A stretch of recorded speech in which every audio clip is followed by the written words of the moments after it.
好，接下來我們要特別來關心到是伊朗說要2倍來報復開火，並且呢現在展開了扣船計劃。川普則是以牙還牙，但是這個時候他認輸了嗎？那麼針對於海上的封鎖，現在呢川普他這個調查已經到了這個亞洲地區去了，大家都在說，難道他是在避戰嗎？今天就這些議題，我們會一起來做關心。那麼現在我們剛剛也提到了，這個美國已經在中東祭出了撤僑計劃，大家就在看說會不會真的打起來？給觀眾朋友來做一個留言互動。如果你認為說真的打起來，1的話就是美國比較佔上風；如果是2的話，留言就代表你認為伊朗如果真的打起來是比較佔上風的。歡迎觀眾朋友在留言區來跟我們做更多的互動。今天3個火線話題，我們等一下也會請來賓特別幫我們做解答的，就是美軍才剛對伊朗的貨輪開火，結果呢，伊朗立刻做反擊，連扣了3船哦，強勢做反擊。等一下我們也會來看到現場的最新畫面。那荷姆茲現在到底是誰說了算呢？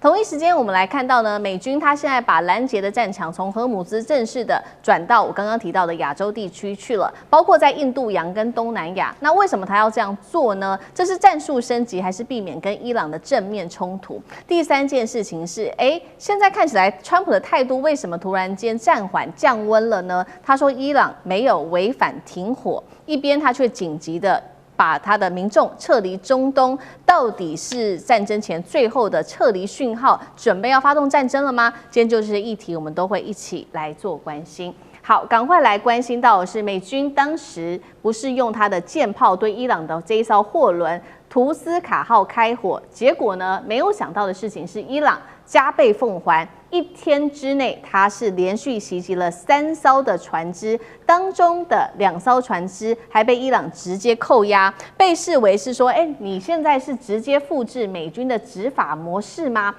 最新有關於這個伊朗去扣押別人的3艘船的畫面，我們請導播幫我們 take。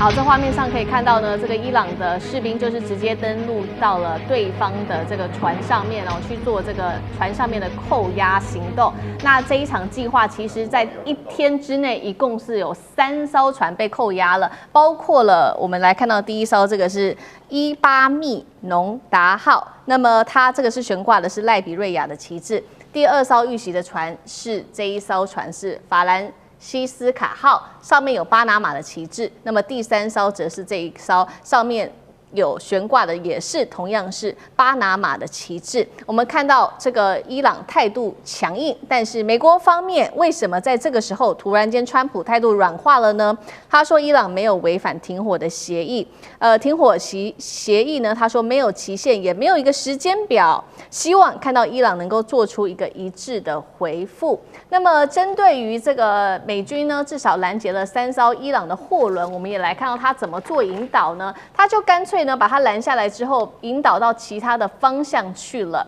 西方的專家是說，美國現在是要避開並且降低這個衝突。那大家也在想到說，這些動作很像當年1988年的螳螂行動，時間地點敵我雙方都是一樣，都是伊朗對上美軍。可是當時呢，美軍強行的動作是讓伊朗認輸了，但是為什麼這一次美軍的強行動作反而是讓伊朗的態度變得更加強硬了呢？再來就是為什麼美國在這個時候突然間啟動了一個撤僑的計劃？現在大家也是霧裡看花，所以節目一開始要特別請教將軍怎麼看？這個伊朗剛剛我們特別看到這個影片，這一次非常強行的進行扣船的行動，是仿照美國以牙還牙嗎？那為什麼川普在此刻卻是態度突然間軟化了？將軍怎麼看？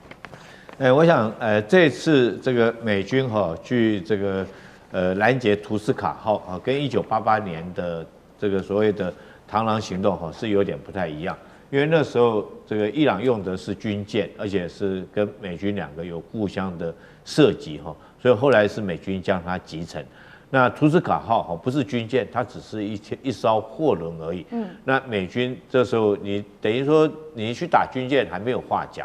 對不對？因為對方是武裝的這個軍艦嘛。那圖斯卡號只是一艘無武裝的軍艦，你居然對人家開炮，那確實是不等於是海盜的作為才做這種事情。而且你用炮這直接這個打中人家的這種船上的發動機的部分，讓船失去動力，然然後之後你又用這個直升機垂降的方式這個劫持了這條郵輪。那現在美國到現在為止，你並沒有正式跟伊朗宣戰。如果沒有正式跟伊朗宣戰，你用這種方式，你用軍隊去劫持了人家一艘貨輪，那試問一下，這不是海盜，這是什麼？就是海盜在做的事情嘛。當然，我認為伊朗一定會這個所謂的加倍的奉還，或者甚至於對等的力量奉還。所以我們昨天就看到這個伊朗有很多的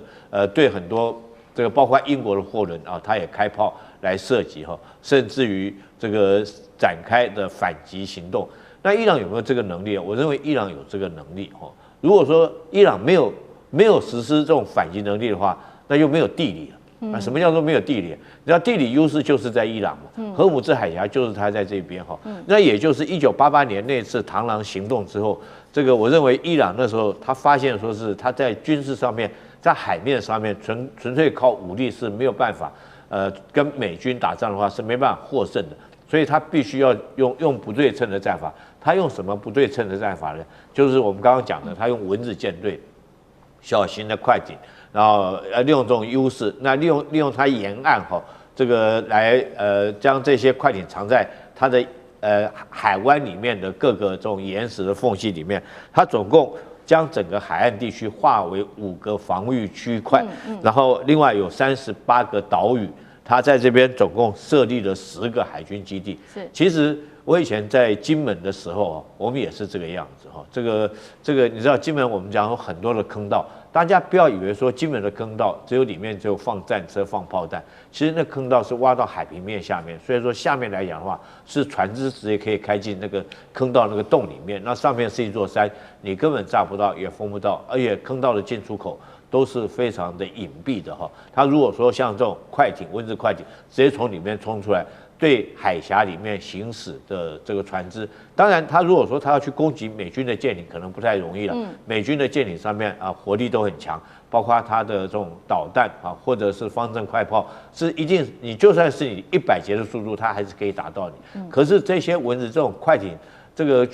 如果說是要攻擊一些貨輪或者是郵輪來講的話，那卻是綽綽有餘的。它從洞裡面穿出來，你根本攔都攔不到。這個我舉一個很具體的例子跟各位講如果說各位觀眾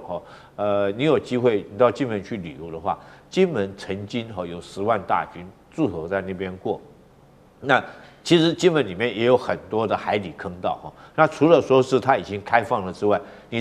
在金門到處你要走一圈，你不会發現說是有任何一個軍事營區，你覺得想象不到說這個地方曾經住過10萬大軍，這兵都住在什麼地方，戰車都放在什麼地方這個火炮都放在什麼地方，那艦艇都放在什麼地方，你一點都看不出來。為什麼？這就是打仗。打仗的話，人為了求生存，他一定是竭盡諸般手段去前瞻陣地、反戰陣地，找出一個隱蔽、掩蔽良好的地方，在這邊這個開鑿山洞、挖洞，將船只放進去，將戰車放進去。我覺得伊朗現在在做的動作，就跟我們當年在金门所做的動作是完全一樣。那你美軍你要找到這個蚊子艦隊這些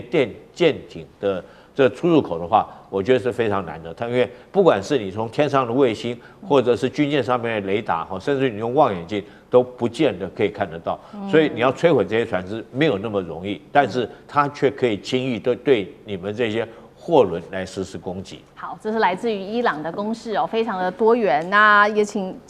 同樣問題也特別請教賴老師又怎麼看？那另外剛剛說了，美軍他攔截這個船只已經不是在荷姆茲海峽了，還到了印度洋跟東南亞，是避免跟伊朗正面衝突嗎？因為剛剛將軍也帶我們看到了很多有關於伊朗在海面上的優勢，賴老師怎麼看？首先看一下伊朗在這次的反擊的動作這麼的有決心，力道這麼的大其實最主要的就是因為之前他都是自我克制，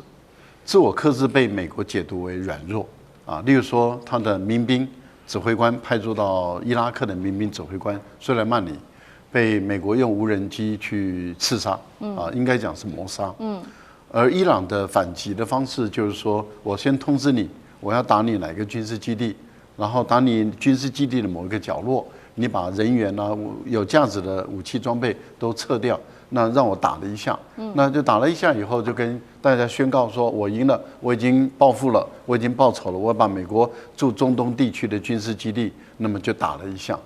那這個叫做有節制、自我克制的一個反應。可是美國人的解讀不是你自我克制，美國人解讀是你軟弱，你不行，你怕我，所以你根本不敢跟我打仗。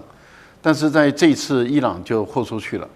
那豁出去其實就是破釜沉舟嘛。破釜沉舟就是告訴你說，你的所有的軍事基地在中東地區的海灣國家的，都是我打擊的目標。你的銀行、你的有價值的美國的企業，包括石油企業，包括數位啊這些英偉達等這些有價值的企業，都是我打擊的目標。所以我覺得這次伊朗的做法就是，你扣押我2艘船，我就扣你盟國的船。那我扣了，看你要不要來跟我交換。那我扣的比你更多，到時候你要拿錢來數啊，等等的。我覺得伊朗這次的動作就讓川普也受不了了，因為美國的軍事基地被打到，他們不敢進去住；被打到他的這個空軍的基地啊，這個空中加油機毀，那個連預警機都被炸了。所以我覺得在這一次的情況下，是完全超出川普的想象外的。川普還是估計伊朗應該是軟弱的。所以我給他一點壓力，他就會投降，他就會屈服。但是這次是完全不一樣。好，那不一樣就有不一樣的打法。可是現在的情況是這樣的，您剛問到的第二個問題就是美國跑到印度洋，我覺得有幾個可能性。第一個可能性就在於中國大陸已經宣布了赫爾木茲海峽的通道這個部分裡面要確保它的安全。那換言之，也就是說，中國的郵輪跟中國的貨櫃輪如果走這個通道的話，即使到伊朗的港口，你美國也沒有權利來攔截。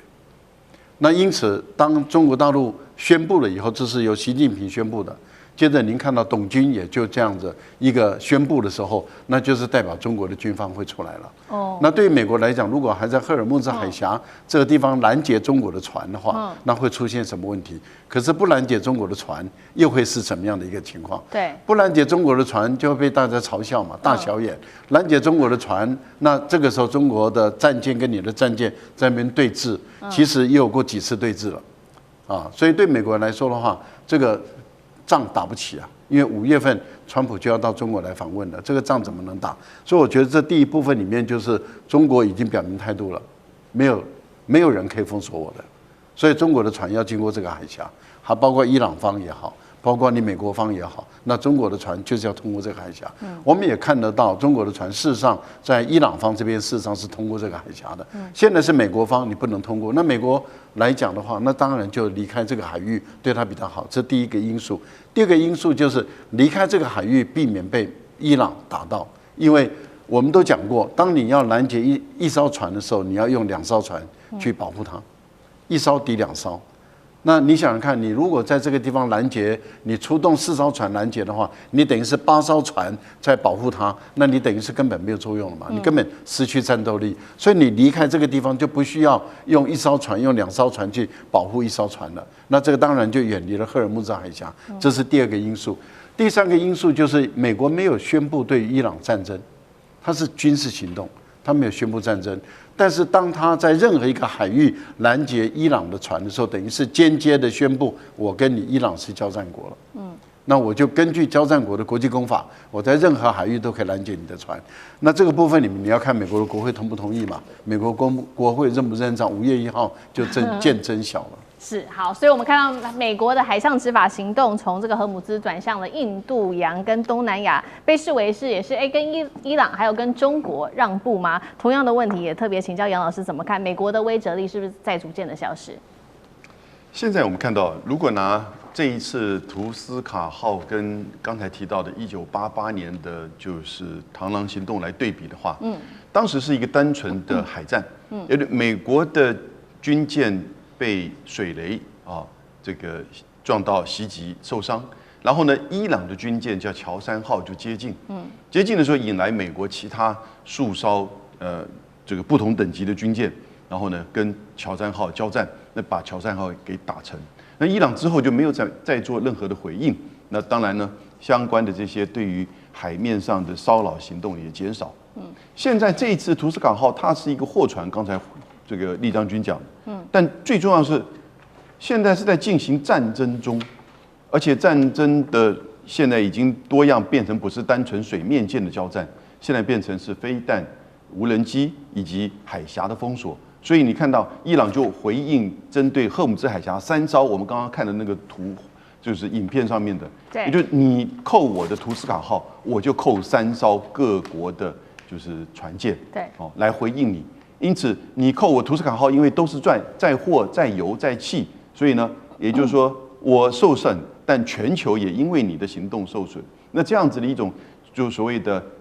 相互的報復，以牙還牙，那甚至一種叫做懦夫遊戲，相互對抗，看誰先退讓。所以我們回答我剛才在問的一個問題哈，這個大宅問，接下來到5月1號之前，我覺得美國如果在發動之前類似的全面性的轟炸，其實它的邊際效應已經是遞減。如果你不是全面性轟炸，而採取地面攻擊或奪島戰爭，我就還是搞不清楚你的戰略目標是為何，而且你可能會重蹈覆轍，再一次的受創。那至於持續的強化對伊朗的水域跟港口的封鎖，那我覺得這個美國會一直持續到最後一刻，伊朗也會回應相關的這個封鎖到最後一刻，所以最後可能是雙方在一些封鎖上面開始在做有節度的，就是這個改變，然後甚至放緩。那這樣子各自在放緩的情況之下呢，然後呢各自透過這種彼此相互放緩，然後我們把它叫做再保證的這個過程，才有可能把這個整個情勢的緊張程度呢降低。但是呢，它並不代表敵對的情勢會緩和，只不過是緊張的情勢會降低了。好，謝謝楊老師。那我們休息一下，馬上回來。